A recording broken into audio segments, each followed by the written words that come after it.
এবং আমি আশা করি সাকিব গ্রেফতার হবেন। এটাও তো আওয়ামী লীগই শুরু করেছিল, ঠিক না? আপনার আমিনুল যে ফুটবলার, সাকিব তো আর বাংলাদেশ রাষ্ট্রের জন্য কিছু বয়ে আনে নাই, সাকিব নিজে অনেক কিছু অর্জন করেছে।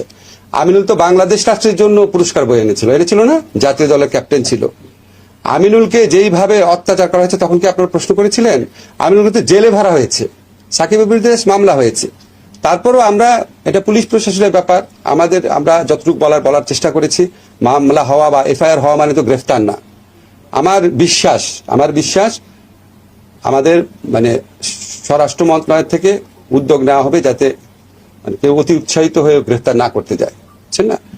আর মানে আপনি যদি কম্পারেটিভ ফিচার যতগুলো আপনারা প্রশ্ন করেছেন, সবকিছুর জন্মদাতা হচ্ছে আওয়ামী লীগ। আমি কি বাড়িয়ে বলছি? সবকিছু কোন এক্সাম্পল চান? এবং তারা এমন একটা পর্যায়ে, আপনারা তো জানেন যে every action has some reaction, না ইকুয়াল রিয়াকশন বলে কিছু রিয়াকশন হয়, সেটা আমরা পছন্দ করি না।